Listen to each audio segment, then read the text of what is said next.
बहुत से लोग कहते हैं कि हम क्यों वोट दें, हमको उससे क्या मिल जाएगा।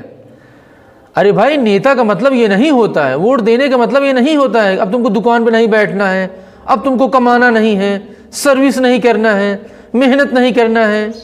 इस मकसद के लिए वोट नहीं दिया जाता है कि आज वोट दे दो, अब तुमको मेहनत नहीं करना पड़ेगा, तुम फ्री हो गए हो हमेशा के लिए, तुम्हारे रोजगार का मसला क़यामत तक के लिए दूर हो गया। ऐसा नहीं है।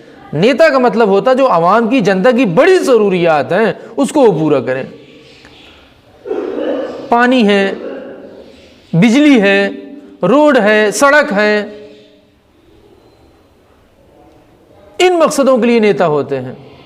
आपके इलाके में कॉलेज नहीं है, स्कूल नहीं है, हॉस्पिटल नहीं है, मेडिकल नहीं है, इन मकासद के लिए नेता होते हैं। नेता का मतलब ये नहीं होता है कि अब आप तमाम ज़रूरियात से एकदम फ्री हो जाएं। अगर आपके दिल दिमाग में इस तरह का मतलब है तो उसको निकाल के फेंक दीजिए।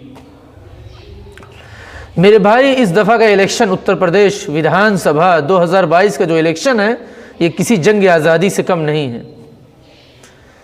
मुस्लिम सियासी जंग आज़ादी जारी सारी है और इंशाअल्लाह हमको इसका भरपूर फ़ायदा भी मिलेगा। ये मुसलमान को जो फुटबॉल समझा जाता है ना, अच्छे अच्छे कब दिमाग सही हो जाएगा। ये मुसलमान फुटबॉल नहीं है जो चाहे लात मार दे। पहले तो कांग्रेस ने खूब लात मारा, खूब खेला, और उसके बाद जब कस के लात मारा तब जाकर समाजवादी के पास ये फुटबॉल पहुंचा। फिर जब समाजवादी ने कुछ दिन उससे खेला, फुटबॉलिंग की, फिर उसके बाद जब कस के लात मारा तो बीएसपी के पास पहुंच गया। क्या समझ रखा मुसलमानों को, फुटबॉल है ये मुसलमान वैसी कौम है जो फुटबॉल बनी थी। भाई, हमारे और आपके इलाके में टूर्नामेंट होता, मैच होता है, अगर दूसरों की टीम होती है तो खतरा लगा रहता है हमको कब यहाँ से निकाल दिया जाएगा, कब बाहर कर दिया जाएगा, कब एक्सट्रैक्ट कर दिया जाएगा। लेकिन जब अपनी टीम होगी तो कोई खतरा नहीं होगा। इसलिए कहा जाता है पॉलिटिकल अपनी टीम बनाओ, अपनी टीम, ताकि तुमको कोई निकाल ना सके। फुटबॉल से पूछा गया, चलो बताओ तुम फुटबॉल क्यों हो, क्यों इतना लात खा रहे हो, तो फुटबॉल ने चीख कर जवाब दिया, फुटबॉल माने मुसलमान, कि मेरा बाप भी फुटबॉल था, मैं भी फुटबॉल हूं, मेरा बेटा भी फुटबॉल होगा, इसलिए समाजवादी में लगा हुआ हूं। एमआईएम के आने से सबसे ज्यादा फायदा ये होगा कि जितने सेकुलर नेता हैं इनका दिमाग सही हो जाएगा। और अल्हम्दुलिल्लाह जितने मुस्लिम नेता एमआईएम में लग गए हैं उनकी इज्जत बढ़ गई, घटी नहीं है, बढ़ गई। हमारे डॉक्टर साहब की इज्जत बढ़ गई, अतीक अहमद साहब की इज्जत बढ़ गई। लेकिन कुछ नेता अभी और लात, जूता, बुलडोज़र, जेसीबी खाने के लिए तैयार हैं। हमारे आज़म खान है भाई, अब्दुल्ला आज़म हैं, मुख्तार भाई हैं, सलमान खुर्शीद हैं, अज़ीज़ कुरैशी साहब हैं, ये अभी अपने ऊपर अल्लाह की लाठी और चार्ज कराने की तैयारी में है। अगर तुम कौम को 5 वक्त की नमाज के आदी नहीं, तहज्जुद गुजार भी बना दो, लेकिन अगर तुमने सियासी शऊर उनको नहीं दिया, पॉलिटिकल अवेयरनेस नहीं किया, याद रखो ये कौम एक वक्त ऐसा आएगा तुमको नाक की तरह सिनक देगी, छीनक देगी, बाहर कर देगी, और तुम ही को दलाल और गद्दार ये कहेगी कि हमारी तुमने सियासी रहनुमाई क्यों नहीं की, ये कौम कहेगी भाई। समाजवादी को तो घर के लोगों ने खराब कर रखा है, हम कौन होते उसको बचाने वाले, सद्दा उठाने वाले, उसी के घर के लोग शिवपाल ने गोड़ रखा उस पार्टी को, और हम लोग समाजवादी बने हुए हैं। मुसलमान में दम नहीं है कि वो भाजपा को हटा दें, जो लाए हैं वो हटाएं। इसलिए हम किसी को अब हटाएंगे नहीं, हम भंगी नहीं है, पहले भंगार उठाएंगे, गंद उठाएंगे, सीधा अपना लाएंगे, साफ शफाफ सलसबील नहरे सलसबील जमजम लाएंगे। हम भंगी नहीं है पहले पाखाना उठाएं, पहले भंगी वाला काम करें, पहले भंगार उठाएं, पहले भाजपा को हटाएं। मतलब यही तो होगा, एक गंद को हटाओ दूसरा गंद लाओ, यही तो मतलब होगा फिर। इसलिए हम साफ शफाफ लाएंगे। कामयाब वो नहीं होता जो बहुत एजुकेटेड होता है, टैलेंटेड होता है। कामयाब सिर्फ वो लोग होते हैं जिनकी सोच बुलंद हो, भारी भारी ख्वाब हो उनके, और उसके साथ साथ हारने के बावजूद भी वो हार न माने, सिर्फ वही बंदा कामयाब होता है। ओवैसी के लेवल का कोई नेता नहीं। योगी मोदी तो मैं समझता हूं उसके अंडर लेवल के बराबर भी नहीं है, उसके अंडर लेवल के बराबर भी नहीं है। इसलिए अल्लाह के वास्ते तुम अपने इस नेता की कद्र करो बस। जो मकबूलियत अल्लाह ने उसको दे रखी इस वक्त किसी को नहीं है, वो मकबूलियत न इंदल्लाह न इंदन्नास किसी और को नहीं है। मुसलमान ताना सुनने के लिए तैयार रहे, अगर समाजवादी की सरकार न बन पाई, हार गई, तो आप समझ लीजिए सारा ताना सारा गाज मुसलमान के सर पर ही गिरेगा। तैयार रहें, चाय पीकर समोसा खाकर।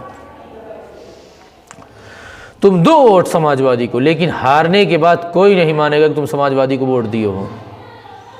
कसम उठाओगे, काबा हाथ में ले लोगे, कुरान भी उठा लोगे, तब भी कोई नहीं मानेगा कि तुम समाजवादी को वोट दिए हो।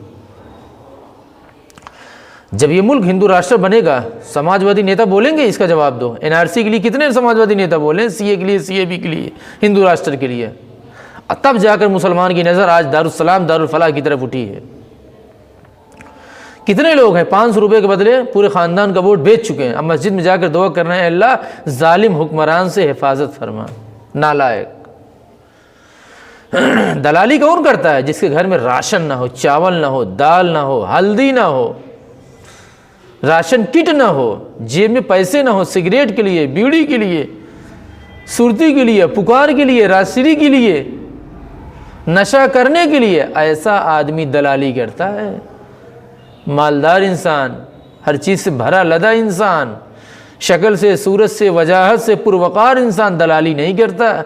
इसलिए तुम अपने नेता को दलाल मत कहो, उससे बड़ा अभी हलाल नेता कोई नहीं है। याद रखो मेरी बात।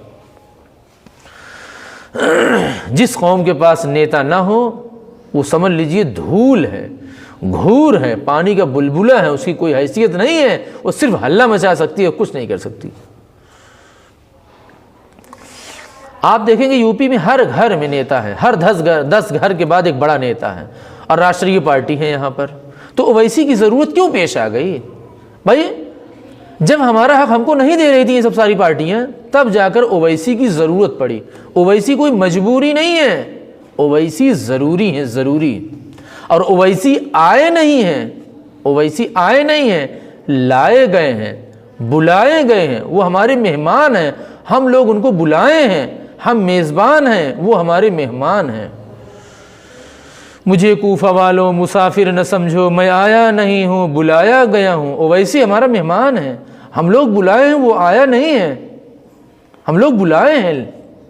इसलिए कहीं हज़रत इमाम हुसैन की तरह कि तुम लोग जो है तड़पाना नहीं, यानी जब इलेक्शन में बेचारा वो खड़ा है तो 100% उसको जीतने की पूरी कोशिश करो। हराओगे तुम, हार जाओगे, तुम्हारी बेइज्जती होगी। वो तो बहुत दूर का है, बहुत बड़ा इंसान है, वो तो चला जाएगा।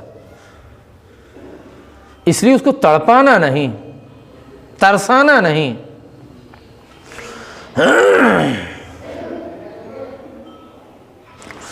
ये यूपी इलेक्शन किसी जंग आज़ादी से कम नहीं मेरे भाई, आप याद रखिए मेरी बात। उत्तर प्रदेश के अंदर MIM को ख़ास तौर से भाजपा का दुश्मन समझा जाता है, सबसे बड़ा दुश्मन। और लेकिन दूसरी तरफ हमारे जैसे जो जुम्मन मुसलमान हैं या जो जमन जूतिया लोग हैं, ये लोग कहते हैं भाजपा की बी टीम। और अहले ईमान और अहले हक सबसे ज़्यादा समझते हैं कि भाजपा का दुश्मन कौन है? MIM। समझ में नहीं आ रहा चक्कर क्या है।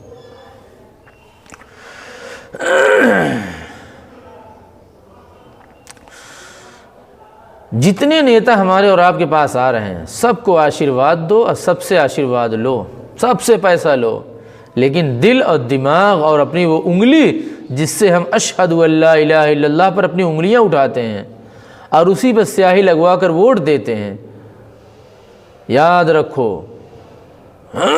उसकी कद्र करो, एहतराम करो। सबसे सही चीज़ ये है। सबको वोट मत दो, वोट अपने पास रखो। MIM का सबसे बड़ा फ़ायदा ये है कि सेकुलर लोगों का एकदम दिमाग सही हो जाएगा। और नेता का मकसद समझे, नेता का मतलब ये नहीं नेता आ जाएगा आपको खाने कमाने की मेहनत करने की ज़रूरत नहीं है, अपने दिल दिमाग से तमाम चीज़ें निकाल दीजिए। जज़ाकल्लाह।